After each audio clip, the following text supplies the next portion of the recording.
Let me now start the basic introduction of quantum cryptography. So what is a cryptography? So typically encryption system use some kind of a key or some kind of calculation onto the original data to manipulate it into something that we cannot understand easily. So with the help of a key we can manipulate any data, and with the help of the same key we can again regenerate the original data. That is the basic uh, concept of encryption. So my next question is, can this encryption methods uh, be cracked? Can Is it possible to crack any encryption method? So because why we are studying quantum cryptography? Because it is making something 100% secure. It is making encryption 100% secure. But the basic question before that, is it possible to crack any encryption system? It is very much possible to crack any encryption system.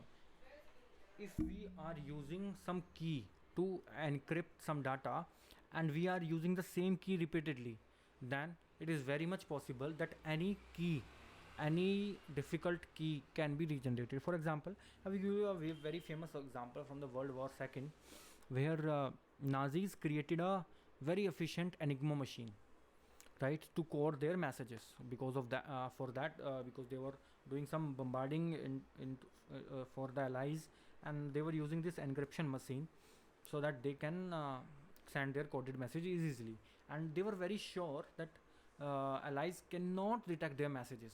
The machine cannot be cracked. But you might remember that Alan Turing, with the help of some British researchers, designed a machine which can work to decode the Enigma machine, and quickly it can do that, and then allies it helped allies into cracking the code of from the Nazis. So that was one very famous example from the World War II, that any difficult encryption system can be cracked, right? And so my next question is, if any typical difficult encryption system can be cracked, is it possible to have something which cannot be cracked? My answer to this question is also yes. Like, it is possible but difficult to have such system. For example, if you are creating a message, then you have a key to manipulate this message, as long as what is the length of your original message, right? What I told is, your key length should be same as the length of your original message, and you should not use that same key again and again. So with the help of that key, right, you can transfer a perfectly secure message. But is it very practical to use not use a key again and have the keys length same as the length of the message? One example of this I can tell you is, when you see foreign meetings, and then diplomats from the both sides carry some briefcase. So these briefcase usually consists of such pads, such hard drives which carry such keys, one time use long keys, right, with the help of which you can send perfectly encrypted messages, right? But the use case is very limited, right? You cannot in open communication systems use such scenarios where, suppose your message is 10 page long, and first what you need is a 10-page key to be sent to the receiver already in hand, and then only you can send your message. So the it is possible to have a perfectly secure encryption system, but it is not very practical to use it. But right, so why I have introduced quantum cryptography, and why this quantum cryptography is recently been used as an encryption system? Because it solves the basic underlying problem of encryption system. It can make a encryption system perfectly secure, right? How it does that we will understand.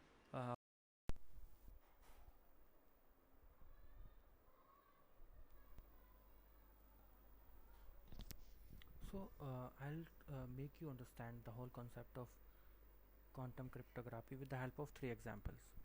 So let's understand this. So suppose in the case of first example, I'm taking a sender.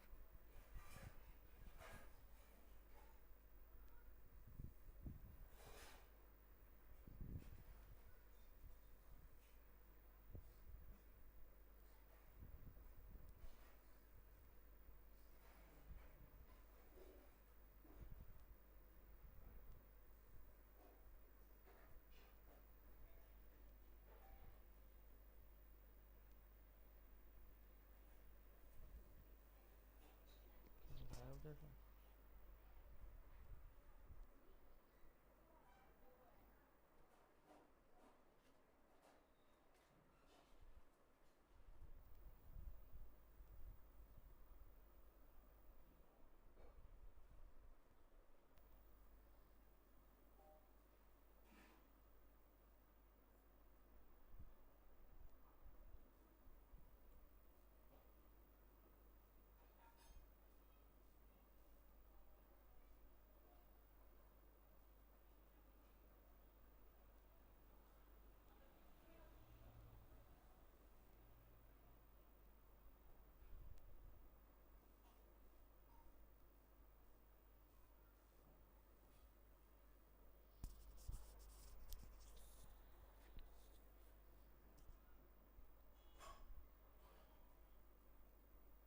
So with the help of three examples,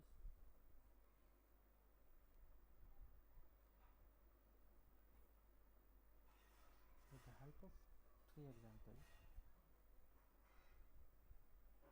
I'll make you understand the process of quantum cryptography.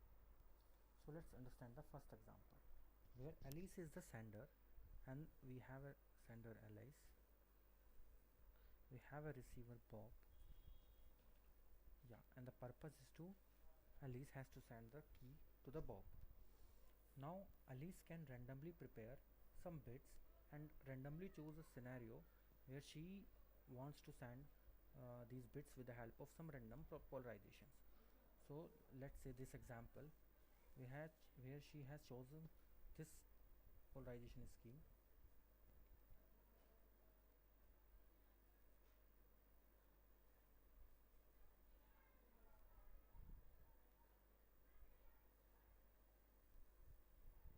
Yeah, so in the case of first scheme, she is sending the one bit with the help of H by V polarization, right? She has prepared a vertically polarized photon. With the help of D by A polarization, she is sending the second bit. Now because she is using D by A polarization, so she may send the first bit 1 in A polarized photon, right? So similarly other bits as well. So 0 in D by A polarization, 1 in D by A polarization as the A polarized, 1 in H by V polarization as the V polarized, 0 1 0 0 and 0. Now Bob has to receive these bits and has to decrypt these bits, but the polarization scheme and the bits used by Alice is not known to anyone and not even to Bob, right?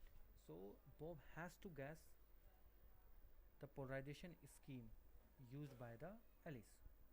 So what he will do is he will randomly make a guess that for the first photon Alice might have used D by A polarization, again D by A, H by V, H by V. So similarly he made a guess and decrypt these photons. So if he wants to decrypt the V polarized photon with the help of D by A polarization, he may get any of the one bit, either 0 either 1. So he may get D or A polarized photon. If he will decrypt a D by A polarized photon, right, that is A polarized photon with the help of D by A scheme, now he will correctly guess the scheme and he will get 1 as the answer. So similarly he will guess other polarization as well. So for some places he may get 0 or 1, because if he will guess A polarized photon with the help of H by V polarization, then resultant can be anyone. right? It can go to 0, it can go to 1. So wherever I have marked with two values 0 1, so at that place the polarization scheme guessed by the Bob is not correct. So say in this example, for the 50% of the cases, Bob has guessed correctly the polarization scheme, so that I have marked with correct decoded values, right? So what what will happen when what will happen after this scenario? So when all the bits will be detected by the Bob, Alice may Alice may publicly declare his polarization scheme. So what Alice will do? Alice will publicly declare. Alice will tell to everyone that these were the polarization schemes she used, right? So similarly, Bob can also refer to that polarization scheme and discard those values. Bob can discard those values where he has used wrong polarization scheme, right? For wrong polarization scheme. So this was the first example where there is no eavesdropper, system is properly secure, and Alice just has to send the decrypted encrypted bits to Alice Bob. Now in the second example, we have a sender Alice again. This time we have a receiver Bob, but the channel is not secure. We have a eavesdropper present in this scenario, a Eve, right? So every time Alice prepare some encrypted key, she will try to send to the Bob. So Eve may try to steal those information. So with the help of example, so in this case again Alice have prepared the similar bits with the help of similar schemes. These bits and schemes are only known to the Alice, right? No one other than Alice know about these schemes. So but this time we have a eavesdropper present in the system. So again Eve will also try to guess the polarization scheme might have prepared by Alice, and he will try to detect the correct polarized value of photons. So in this case, for the first scenario he has guessed correctly. For the second bit he has wrongly guessed. Similarly, he will also get some correct values and some not correct values because he is just randomly guessing, right? So what he will do is, based upon his observation, whatever the value of photon he will get at the detector, he will again prepare those photons and send them to Bob, because he doesn't want the information to be lost. He want to make Bob in confidence that there is no eavesdropper present, right? But eavesdropper is anyway present in the system. So what will Bob do again? So he simply use the same technique he has used before. He will try to decrypt this bits with the help of D by A polarization. So he also randomly guessed the polarization. So as I have discussed previously, he for the some cases he will guess correct, for the some cases he will guess wrong, right? Suppose in the case of E, the generated bit was 1, right? He used correct polarization and he got the correct bit, right? But in the case of B, he has used the correct polarization but has got the random value. So what will happen in the end of this experiment? So in the end of this experiment, again she will publicly tell her polarization to everyone and to Bob, and again Bob will try to discard those values which was guessed wrongly, right? Where the polarization was guessed wrongly. But what will happen in this scenario where Alice or Bob are spectacle, like there may be some eavesdropper in between? So Alice may send some of its few percentage of its bits, so few percentage of its bits to Bob, suppose 10%, via a non-secure channel like email, and she will try to recheck. So if Bob has used the correct polarization technique as sent by Alice, and if his bits are matching with the bits received by Bob. But in this case, you can see for the case J, Bob has used the same polarization technique as used by Alice, but he is getting different values. So when he will cross verify with Alice, he will get different value, which is possible only for the scenario when a eavesdropper is present. So this tells about the presence of eavesdropper in the system. So there is a eavesdropper present. So by this method of quantum cryptography, Alice and Bob may know that their information is getting stolen by someone, and Eve is trying to uh, look upon their messages. So to avoid that, they can choose a time interval when there is no Eve present. They can randomly choose some scenarios where if they are getting the correct value by sending 10% message via non-secure channel, and it is matching with the Bob, then they can think like Eve is not present. But for the cases Eve present, they can discard their correct values. They can discard their all of their values, right? Also, with the help of quantum cryptography, if they try to send large number of values, suppose 30,000 bits, right, and Eve is present and trying to steal some portion of that value, right, and they know that Eve is present and which of the values Eve has corrupted. So with the help of modern communication techniques, they can correctly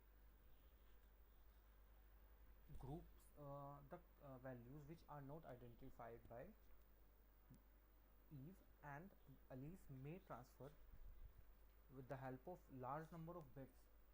She might be able to transfer very less information by using even the more bits, but she may be able to transmit a perfectly secured key.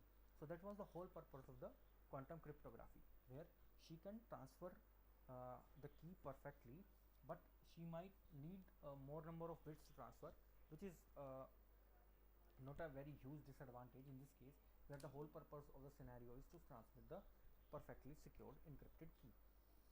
So that was all about this today's podcast, and I hope you might have understood what I'm trying to tell you, and you might have enjoyed it. So we'll meet again once again with a different topic, and thank you till then.